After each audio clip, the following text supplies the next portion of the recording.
Donc ce conflit risque de durer très très longtemps. Et donc si le premier soldat de ces pays rentre sur le sol ukrainien, à ce moment-là, c'est la Troisième Guerre mondiale. Eh bien bonjour à toutes et à tous et bienvenue dans cette deuxième partie d'interview en compagnie de Sergueï Girnov. Aujourd'hui on va continuer à décrypter ce conflit Russie-Ukraine en échangeant sur le nucléaire, les bombardements, une potentielle troisième guerre mondiale et jusqu'à où Poutine pourra-t-il aller. Et en tout cas si cette vidéo vous plaît, n'hésitez pas à mettre le petit pouce bleu, abonnez-vous, partagez, commentez, faites ce que vous voulez.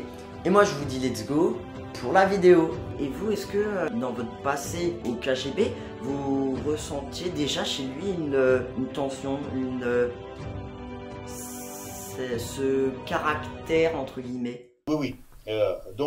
Les tensions entre les États et entre les peuples existent toujours. Vous avez appris à l'école l'histoire. La France, déjà votre pays, a passé son histoire à se battre contre les voisins. Les Anglais, les Allemands, les Italiens, les Espagnols et les autres. Donc ça, malheureusement, c'était l'histoire de la Terre. Mais là, nous arrivons quand même à des situations normales, comme on dit civilisées. On arrive quand même à régler les problèmes d'une manière civilisée. C'est pour ça que cette organisation des Nations Unies a été formée en 1945, qu'on a établi un certain nombre d'accords internationaux. Donc tout ça, ça se règle. Poutine, je suis d'accord, c'est une question très intéressante que tu me poses parce que effectivement, je l'ai connu personnellement, donc j'ai pas gardé une très bonne impression de ce personnage. Et puis il y a eu quelque chose quand nous avons fait ensemble l'école Andropov.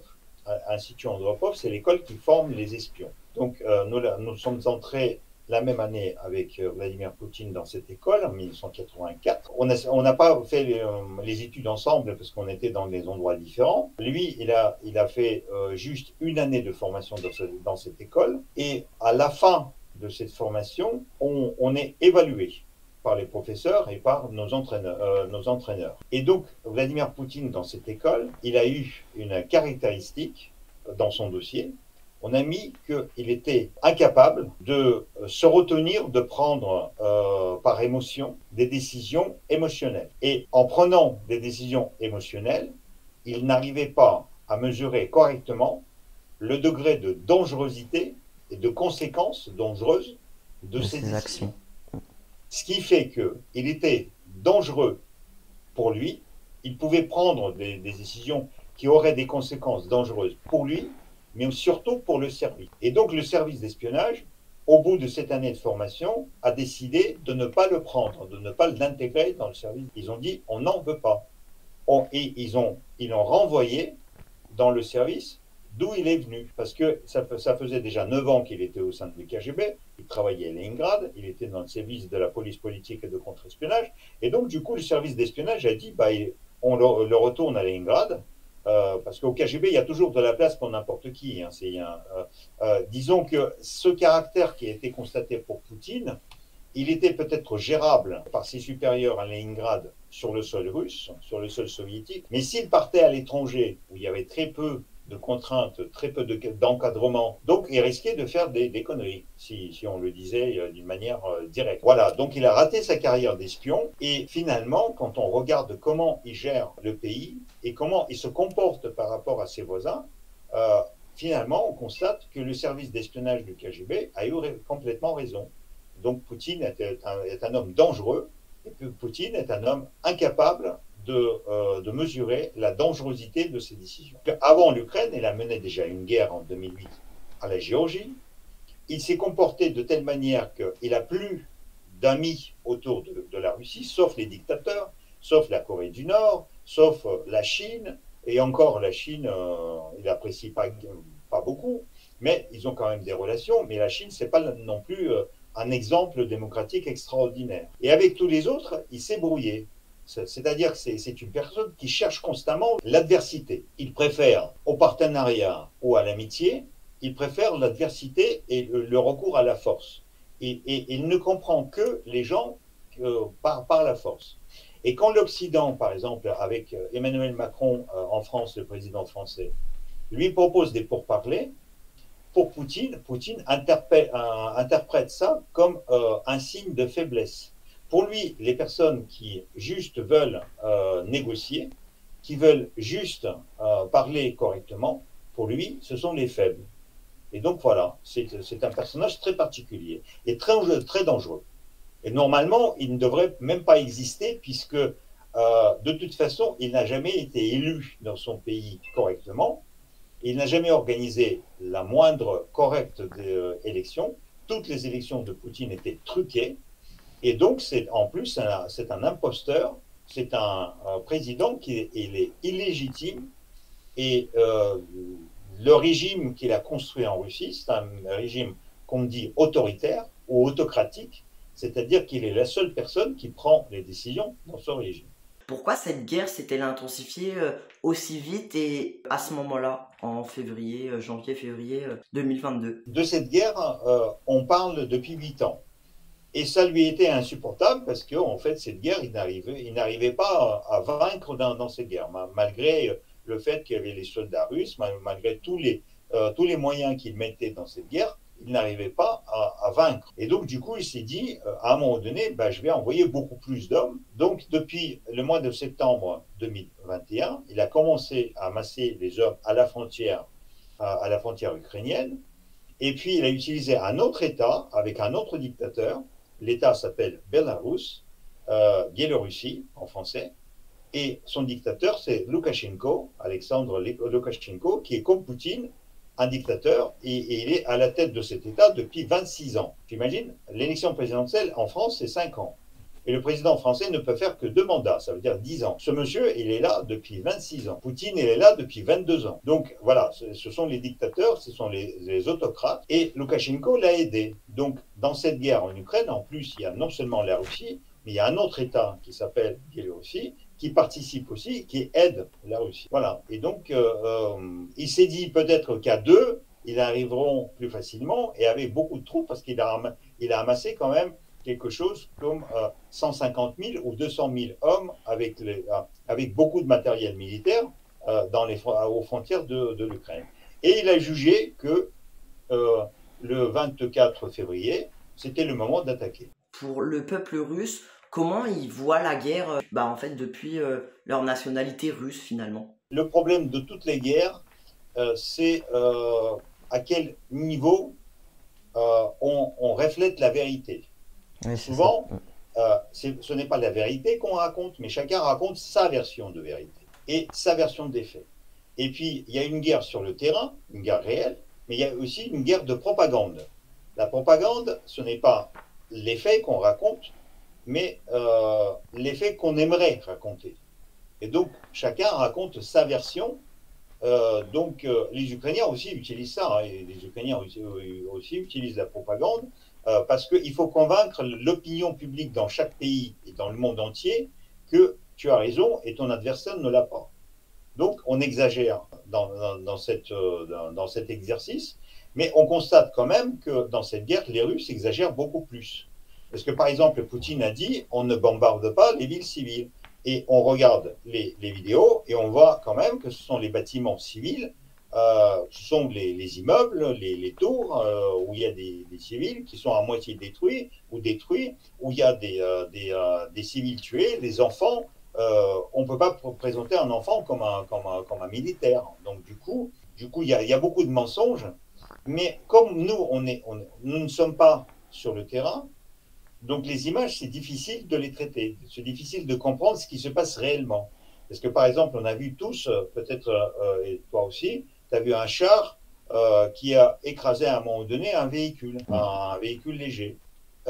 C'est difficile de savoir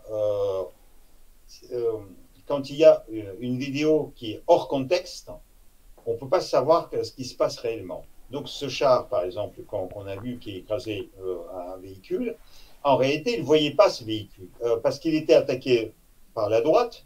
Et donc, du coup, pour échapper à l'attaque qui venait de sa droite, il a viré à gauche. Et malheureusement, il y avait un véhicule qui était sur son chemin. Mais c'était trop tard parce un char, c'est une énorme machine qui peut passer outre des obstacles comme ça. Mais quand il a vu ce qu'on n'a pas vu dans cette vidéo, que contrairement à ce qu'on raconte, en fait, ce char s'est arrêté.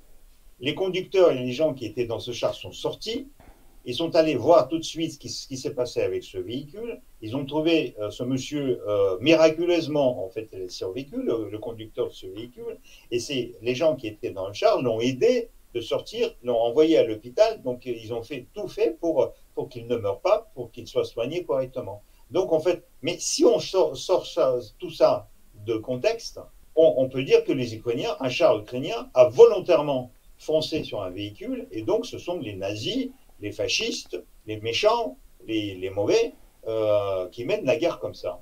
Et pourtant, c'est pas vrai, parce que c'est un accident, mais les accidents arrivent tout le temps. Et honnêtement, la question que tout le monde se pose, est-ce que cette guerre va prendre beaucoup plus d'ampleur qu'actuellement et peut-être même finir sur une guerre potentiellement mondiale où les États-Unis, la France viendraient se mêler, entre guillemets, à ce conflit? Bah, c'est ça le danger. Le plus grand danger, c'est ça. Ça veut dire que Poutine se disait, comme je suis un État plus grand au niveau militaire, je vais très rapidement conquérir l'État qui est plus petit, parce qu'en Russie, il y a 145 millions d'habitants, en Ukraine, il y a 45 millions d'habitants, il y a 3 fois moins, voire même presque 4 fois moins. L'armée russe, c'est 1 million, l'armée ukrainienne, c'est 250 000.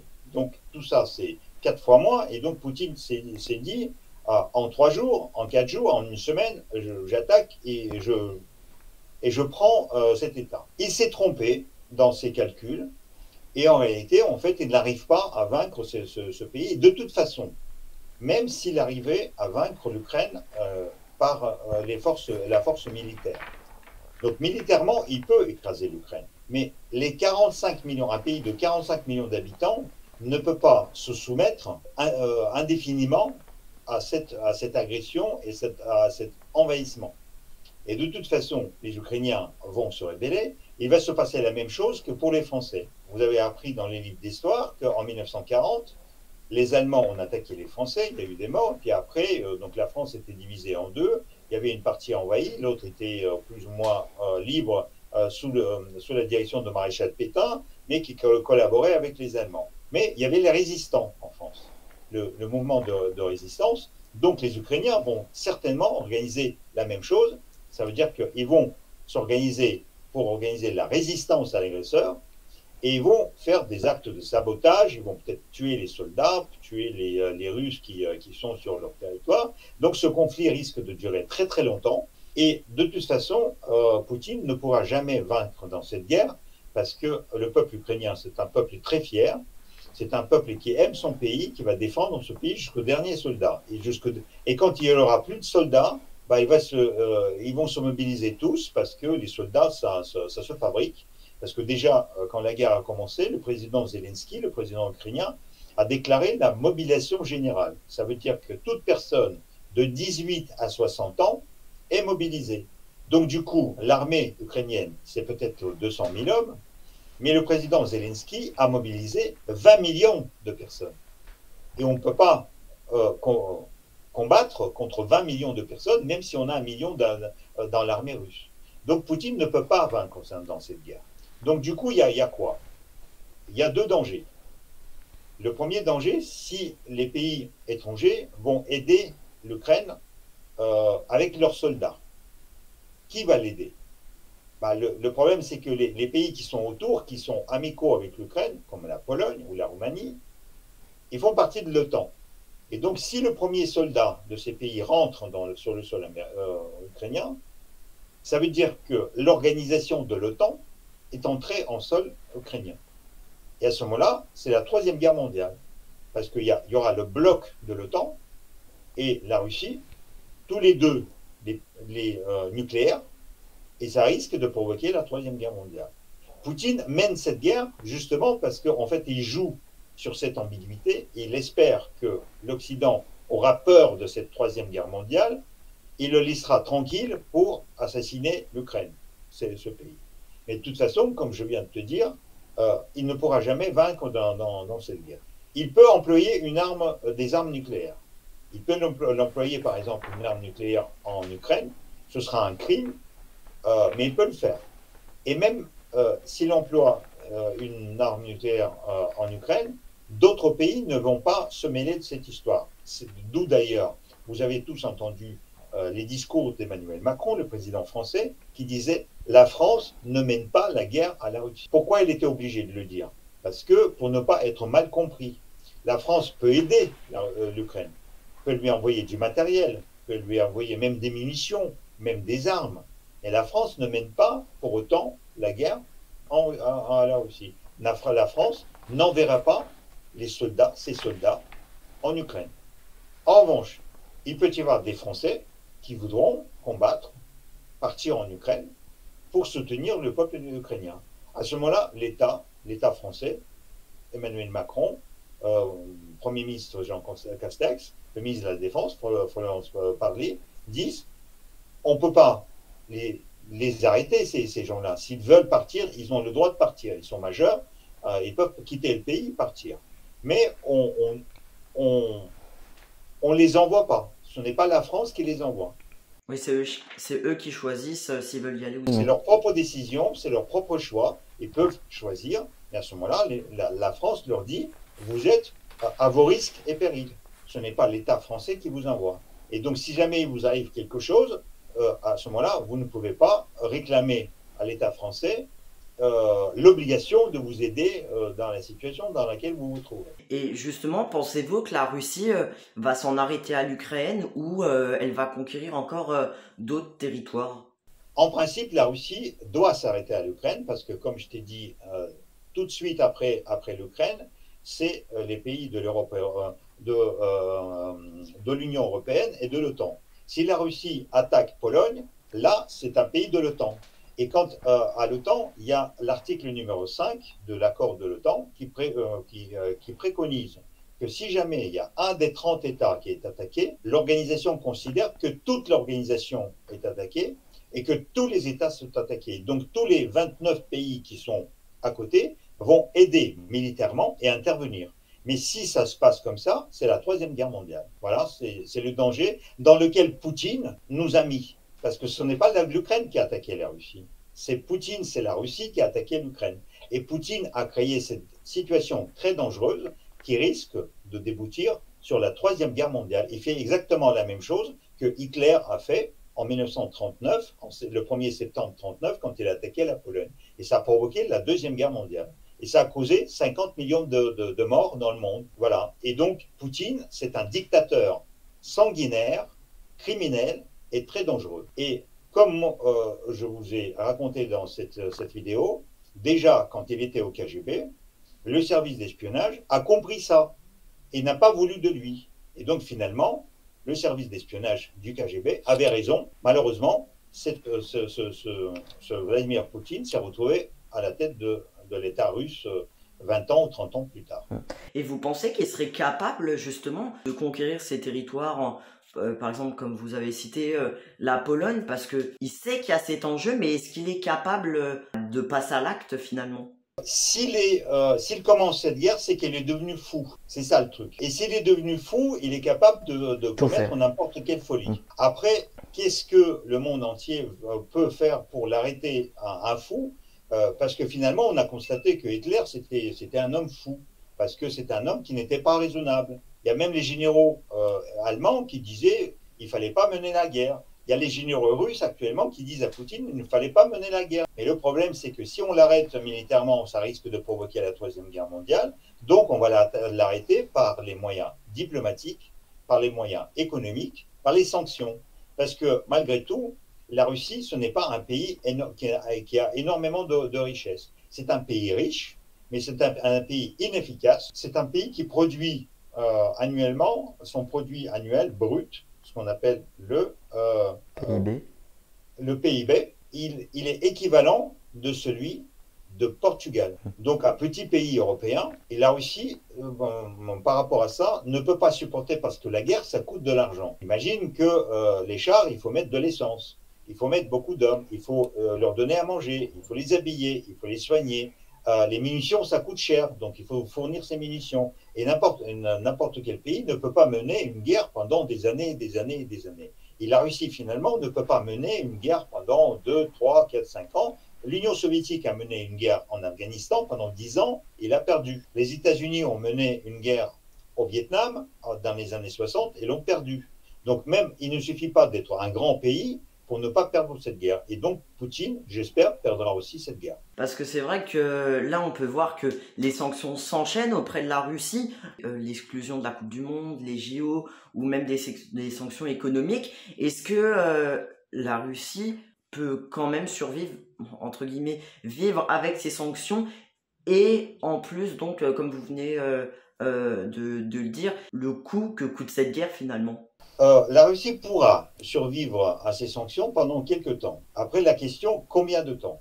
Donc ça, c'est la première question. Et bien évidemment, à mon avis, pas très longtemps, puisque finalement, la Russie n'est pas un pays très très riche qui produit très peu. Et quand on fait les sanctions, on compte sur autre chose. Jusqu'à maintenant, le peuple russe se prononce très peu. Tu m'as posé la question, je n'ai pas eu le temps de répondre, mais effectivement, le peuple russe ne se prononce pas énormément, parce que déjà, la Russie, c'est une dictature, et dans les dictatures, le peuple n'a pas le droit, même s'il existe sur le papier, de s'exprimer. Donc du coup, l'Occident et les autres pays étrangers misent sur les sanctions parce que ces sanctions vont créer les conditions économiques difficiles et ils croient que le peuple qui va subir ces sanctions, finalement, il va se dire, c'est Poutine, son président, qui a provoqué ça, et donc on va se débarrasser de l'intérieur de Poutine, le peuple russe. Et c'est pour ça que Poutine l'a compris, et les derniers temps, il commence à prendre les mesures de répression contre son peuple. Il ferme actuellement tous les moyens, tous les médias qui ne sont pas gouvernementaux, tous les médias qui racontent la vérité. Il prend les lois, par exemple. En Russie, par exemple, nous faisons avec toi cette vidéo. Je te parle de la guerre. En Russie, ils ont pris une loi qui interdit La de diffusion parler de de cela. ce qui se passe en Ukraine et de nommer ça comme une guerre. Ils ne veulent pas qu'on emploie. Le mot guerre est interdit pour tout ce qu'on raconte, ce qui se passe en Ukraine. Par exemple, on ne peut pas raconter comment les troupes russes agissent. Tu m'as posé la question sur ce char qui tire sur la centrale. En Russie, pour cette conversation, tu vas en prison pendant 2 ans. Voilà. Ils ont voté aujourd'hui, pendant qu'on parle avec toi, Poutine a signé la loi qui sanctionne de 2 années de prison la conversation que j'ai actuellement avec toi. C'est pour te dire quel est le dictateur, et pour tous nos spectateurs français qui nous regardent, ils vont comprendre face à qui ils sont. Ça veut dire que c'est une personne qui a perdu la raison. Poutine est un fou dangereux. Et tant qu'on ne l'a pas arrêté, soit en prison, soit tant qu'on n'a pas tué, il risque de mettre le monde entier, toute la planète, en danger de la Troisième Guerre mondiale. Et voilà, c'est déjà la fin de cette interview. Une petite parenthèse, un sujet qu'on n'a pas eu le temps d'aborder, c'est la sortie de son livre L'éclaireur aux éditions Nimrod. Donc si vous êtes passionné par l'espionnage et par tous ceux qui tournent autour de la Russie, etc., n'hésitez pas à aller dans la description, le lien y est comme d'habitude. Et en tout cas, moi je vous dis à la prochaine pour une nouvelle vidéo. N'hésitez pas à mettre le petit pouce bleu, abonnez-vous, partagez, commentez, faites ce que vous voulez. Et moi je vous dis ciao!